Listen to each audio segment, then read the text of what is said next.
What happens when Hollywood's most revered actress sits across from daytime television's queen of charm, and the laughter suddenly fades? What happens when a smile tightens, the applause softens, and a single sentence shifts the entire energy of the room? Tonight on Talk Flair, you're about to witness the moment everything changed.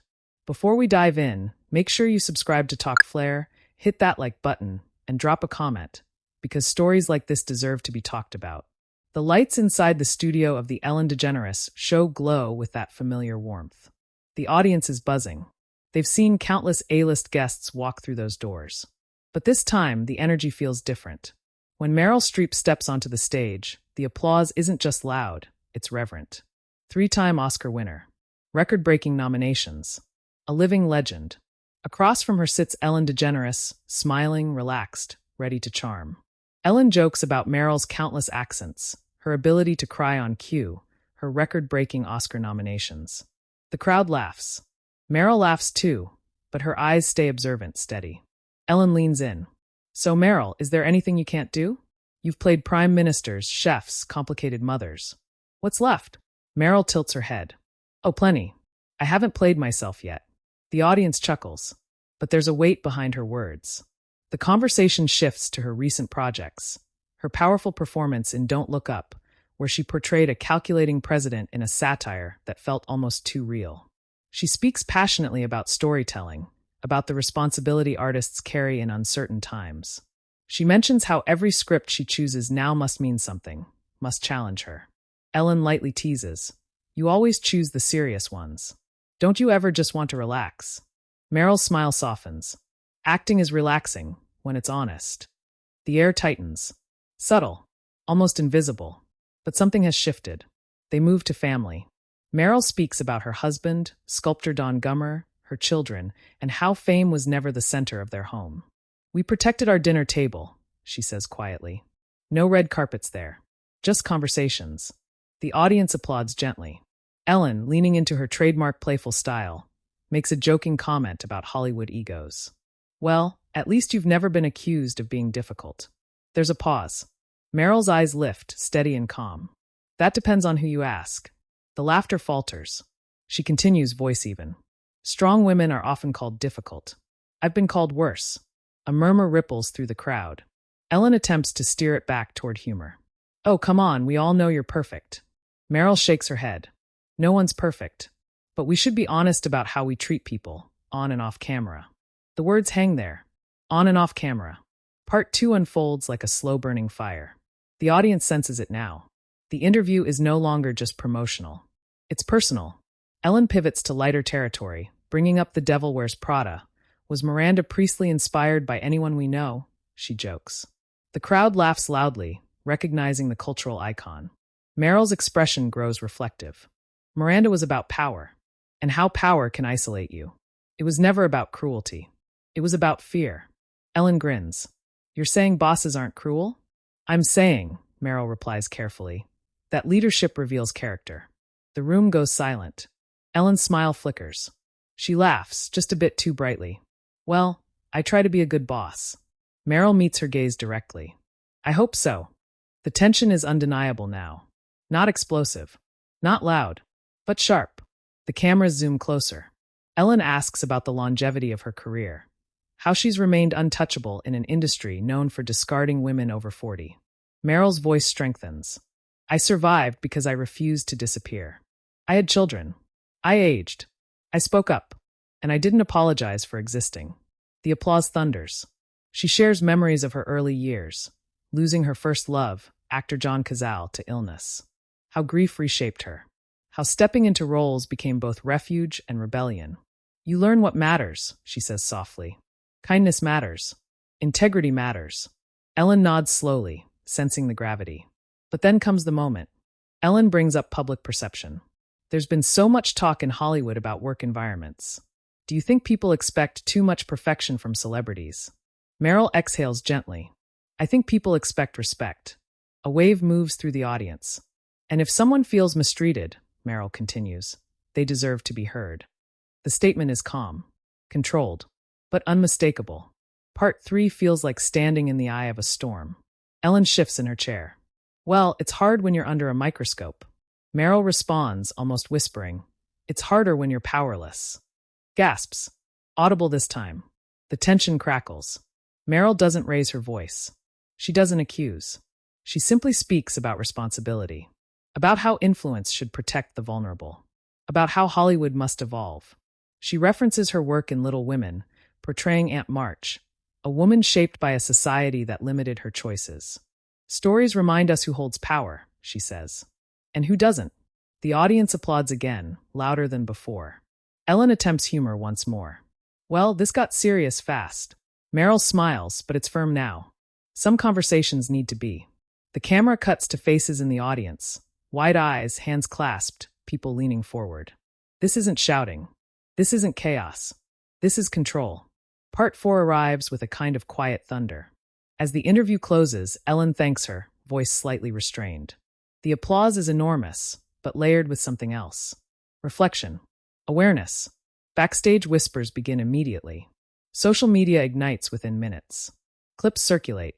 Headlines form. Meryl's subtle message. Did she just? Outside the studio, the world debates. Some call it a masterclass in composure. Others insist it was simply honesty. But everyone agrees on one thing. The atmosphere changed. Meryl leaves the studio surrounded by flashing cameras, serene as ever. She stops briefly, smiles, and says, "We all deserve dignity." Inside, the audience lingers, replaying every word. It wasn't a shouting match. It wasn't scandalous. It was something rarer. It was a legend reminding the room what leadership looks like. Now we want to hear from you. Do you think Meryl's words carried a hidden message? Was it confrontation, or simply truth spoken calmly? Drop your opinion in the comments below. And if you want more explosive, dramatic Hollywood moments told like you were there in the front row, make sure you subscribe to Talk Flair, like this video, and share it with someone who loves behind-the-scenes celebrity stories. Because sometimes the quietest shutdown is the loudest of all. The applause from the first round of questions hasn't fully faded when the atmosphere begins to shift again. You can feel it, like the air pressure dropping before a storm. The cameras glide closer. The smiles are still there, but they're thinner now. Ellen leans forward in her chair, crossing her legs, trying to reset the mood. "Let's talk about something fun," she says lightly. "You always disappear into your roles. I mean, from a ruthless fashion editor to a singing ex-hippie mom in Mamma Mia. How do you flip that switch?" The audience laughs, relieved at the lighter turn. Meryl smiles warmly at the mention of the film. "That one was pure joy," she admits. "Singing on a Greek island with friends, it felt like summer camp for grown-ups."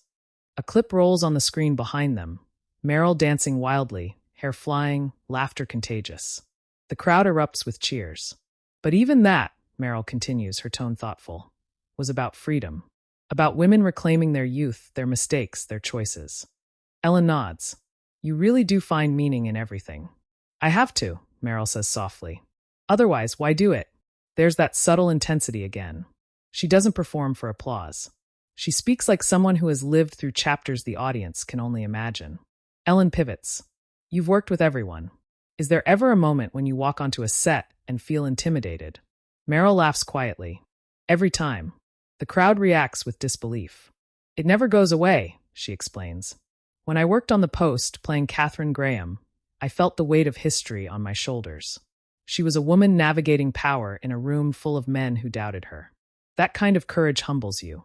Ellen raises an eyebrow playfully. "But you are power in Hollywood." Meryl's expression shifts, just slightly. "Power isn't a trophy," she replies.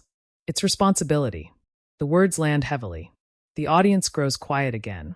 Ellen clears her throat, attempting to steer the tone. "You've always been so graceful. No scandals. No drama. What's your secret?" Meryl folds her hands in her lap. "I've had drama," she says calmly. "I just don't sell it."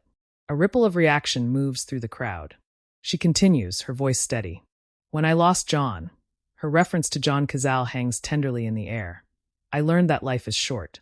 Fame feels very small after that. The studio is completely silent now. Ellen's smile softens into something more serious. "That must have changed everything." "It did," Meryl nods. "It taught me that kindness isn't optional. It's urgent." The audience breaks into soft applause, respectful, almost protective. Ellen shifts again, this time with a hint of vulnerability. "There's a lot of talk lately about what happens behind the scenes in this industry. Do you ever feel pressure to speak out? Meryl doesn't hesitate. Yes. The single word feels electric. When you've been given a voice, she continues, you can't pretend not to hear others who are struggling. Ellen laughs nervously. Well, daytime TV is complicated. We try to keep it light. Meryl's gaze doesn't waver. Light doesn't mean shallow. Gasps, subtle but unmistakable. The tension tightens like a drawn string. Ellen attempts humor. Are you scolding me, Meryl? Meryl's lips curve into a small, controlled smile. No, I'm reminding all of us. The audience claps again, louder this time. Some stand. A producer off-camera shifts nervously. The energy in the room is no longer playful. It's charged. Honest. Ellen leans back, trying one last pivot. Okay, before we all start rewriting the moral code of Hollywood, tell me about your family. Your kids must think it's normal to have an Oscar on the shelf. The crowd chuckles. Meryl relaxes slightly at the mention of home. They grew up thinking their father's sculptures were more interesting than my awards, she says, referencing her husband Don Gummer. At our dinner table, we didn't talk about box office numbers. We talked about ideas. And discipline? Ellen asks. Respect, Meryl corrects gently. We talked about respect. The word echoes. Ellen nods slowly. You can be funny, Meryl continues thoughtfully. You can be powerful. You can be successful. But if people around you feel small, then something's wrong. A visible reaction spreads across the audience. Some exchange glances. Some clap instinctively. Ellen forces a small laugh. Well, I certainly don't want anyone feeling small. Meryl tilts her head slightly. Then listen to them. Silence. No background music. No punchline. Just the hum of studio lights and hundreds of people holding their breath. The interview has crossed into something raw now. Not accusatory, not explosive, but undeniably direct. Meryl shifts in her seat, the weight of decades of experience radiating through her composure. I've been fortunate, she says. I've worked on sets where everyone, from the lead actor to the crew member holding a reflector, felt valued. That's the kind of environment that creates magic. Ellen nods, quieter now. And when that doesn't happen, Meryl adds carefully, it leaves scars. The audience responds with a low murmur, an emotional undercurrent that can't be ignored. Ellen glances toward the cameras, aware that millions are watching beyond these studio walls. For a moment, it seems like she might push back, might defend, might deflect. Instead, she says softly, I think we're all learning. Meryl gives a single nod. Not triumphant, not satisfied, just acknowledging. The applause that follows is different from before. It isn't explosive excitement. It's layered, thoughtful, almost relieved. The playful daytime rhythm of the show has transformed into something intimate and confrontational, without a single raised voice. As the segment heads toward commercial break, Ellen smiles tightly. We'll be right back. But everyone in the room knows. This isn't just another celebrity interview anymore. It's a moment. When the show returns from commercial break, the applause sounds louder than before, but it's different. Less carefree, more anticipatory. The audience senses that something irreversible has already happened. Ellen walks back out with her signature smile, polished and practiced. We're back with the legendary Meryl Streep, she says, her voice bright, but just a shade tighter than usual. Meryl sits composed, hands folded, posture regal without trying to be. She doesn't look rattled.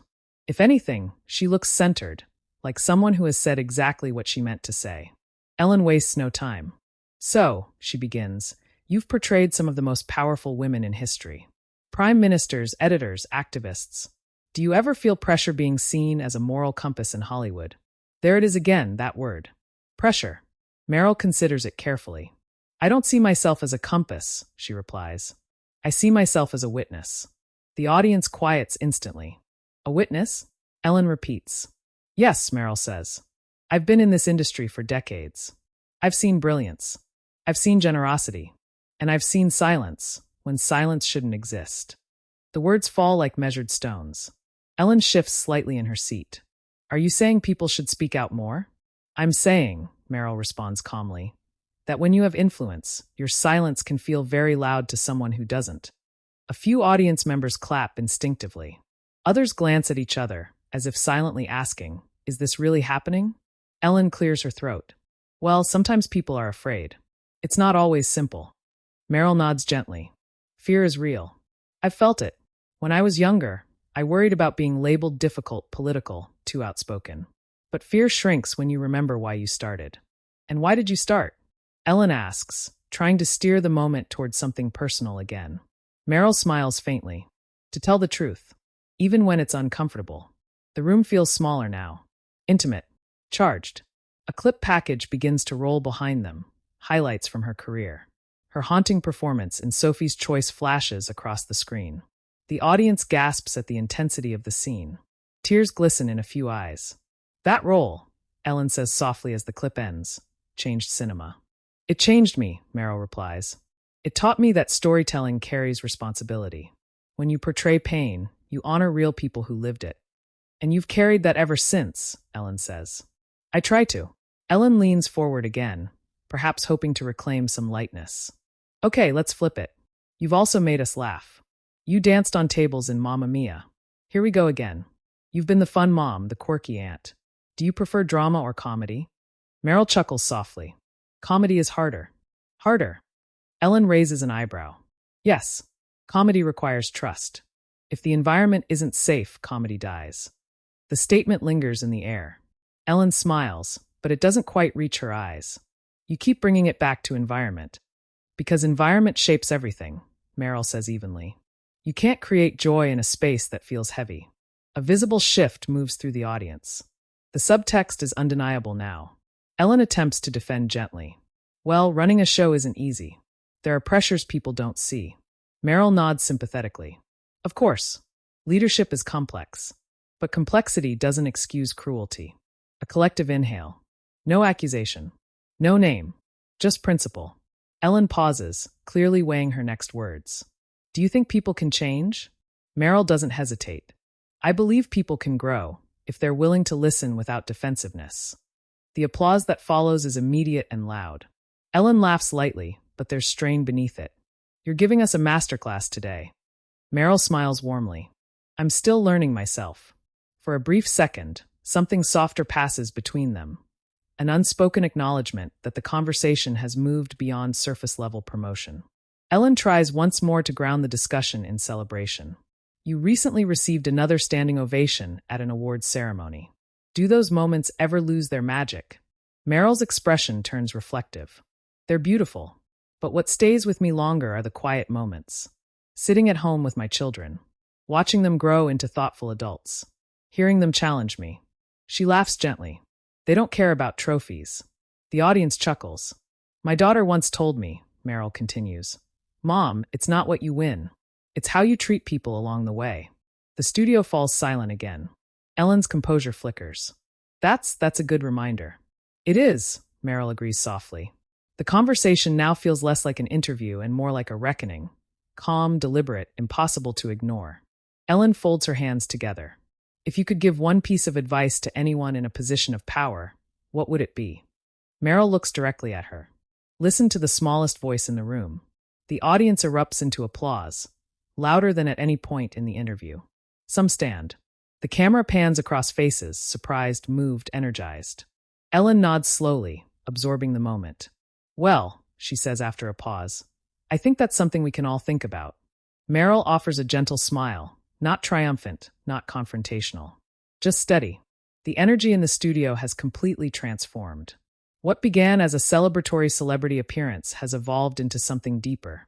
A conversation about influence, accountability, and the weight of legacy. As the segment inches toward its final minutes, the tension doesn't explode. It settles, like dust after a powerful tremor. And everyone watching knows, the final words will matter. The final minutes of the show feel heavier than anyone expected when the taping began. The studio lights are still bright, the set still cheerful, but the atmosphere has shifted into something almost historic. The audience isn't just watching a celebrity interview anymore.